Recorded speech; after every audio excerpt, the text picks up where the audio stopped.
Shalom, selamat pagi saudara.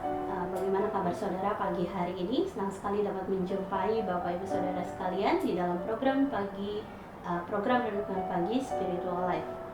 Bapak Ibu Saudara sekalian, pagi hari ini kita akan kembali merenungkan kebenaran firman Tuhan dalam Yohanes 6 ayat 16 sampai 21.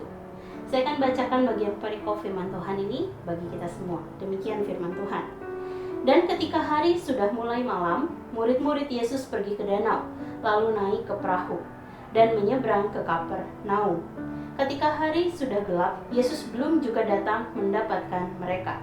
Sedang laut bergelora karena angin kencang. Sesudah mereka mendayung kira-kira 2-3 mil jauhnya, mereka melihat Yesus berjalan di atas air mendekati perahu itu. Maka ketakutanlah mereka. Tetapi ia berkata kepada mereka, "Aku ini, jangan takut." Mereka mau menaikkan dia ke dalam perahu, dan seketika juga perahu itu sampai ke pantai yang mereka tujui. Dan renungan pada pagi hari ini berjudul, Yesus berjalan di atas air. Bapak Ibu Saudara sekalian, Yohanes 6 merupakan rangkaian kisah tentang bukti pemeliharaan Allah atas pengikutnya.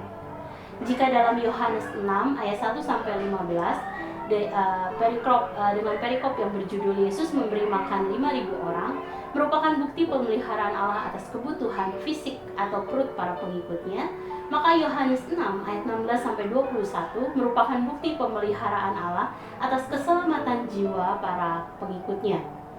Kisah ini dimulai tepat setelah Yesus memberi makan 5.000 orang. Para murid memutuskan untuk segera pergi ke Kapernaum menggunakan perahu. Sedangkan Yesus naik ke bukit untuk berdoa seorang diri. Hal ini bisa kita temukan di dalam Matius 14 ayat 23. Sehingga meskipun hari telah menjadi gelap dan laut bergelora karena angin kencang, Yesus belum datang menghampiri para muridnya.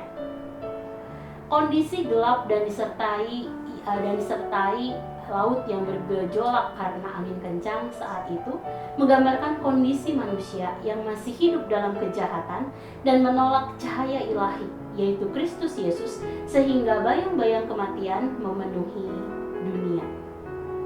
Kondisi batin manusia yang gelap terutama dapat kita lihat melalui respon murid-murid saat menghadapi badai.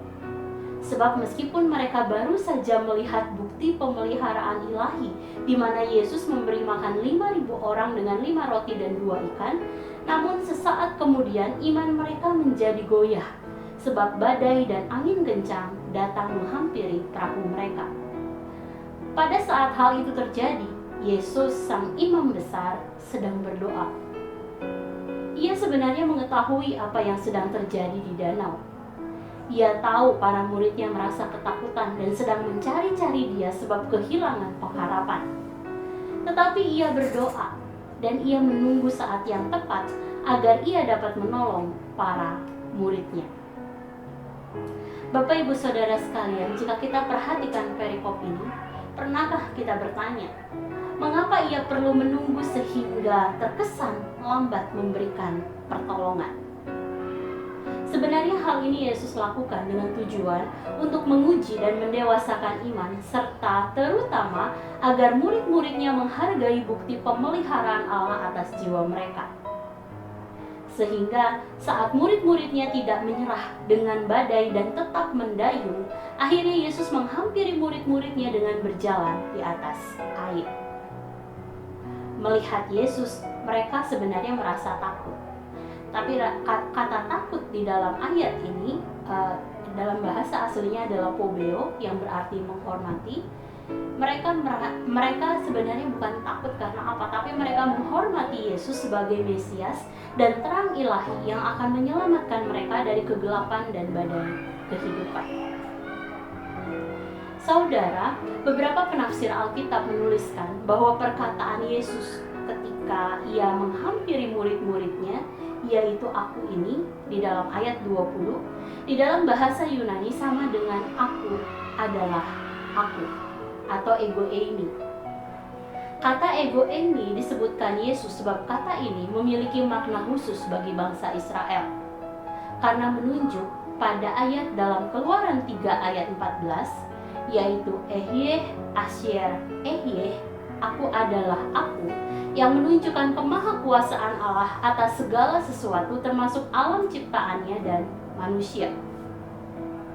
Oleh sebab itu saudara, janganlah takut menghadapi badai kehidupan, sebab Ia berdaulat atas semua hal yang terjadi dalam kehidupan manusia.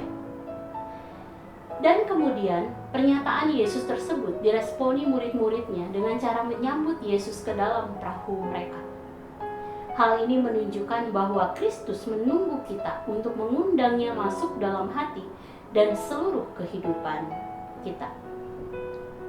Saudara, mari sejenak kita merenungkan firman yang baru saja kita dengar.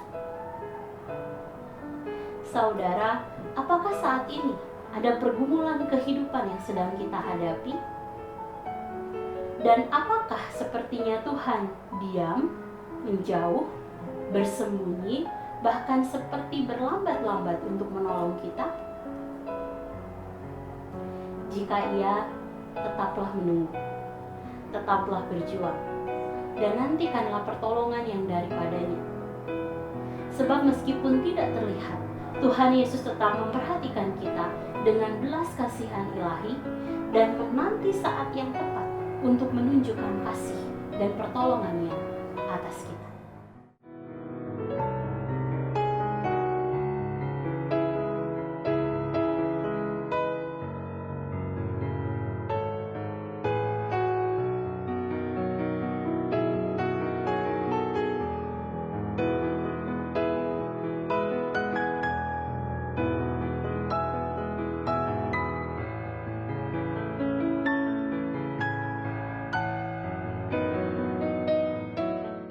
Demikian firman Tuhan hari ini. Mari kita berdoa.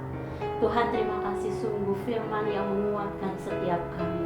Benar Tuhan, jika ada rasa takut, jika ada rasa khawatir dalam hati kami Tuhan tentang kondisi kehidupan yang sedang kami hadapi saat ini, mari kuatkan kami Tuhan, mari mampukan kami untuk kami tetap memegang pengharapan di dalam Engkau, untuk kami tidak menyerah Tuhan atas segala masalah yang sedang datang dalam kehidupan kami Tuhan.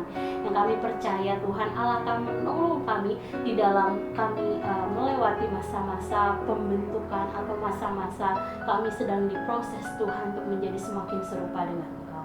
Kami menyerahkan kehidupan kami sepenuhnya ke dalam tangan-Mu.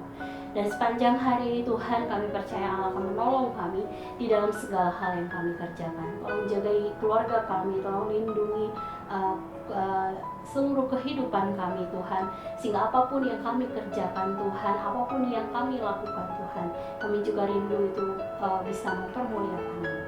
Terima kasih, di dalam nama-Mu Tuhan Yesus kami berdoa dan menyerahkan hari ini. Haleluya, amin. Selamat pagi saudara, selamat beraktivitas. Tuhan Yesus memberkati.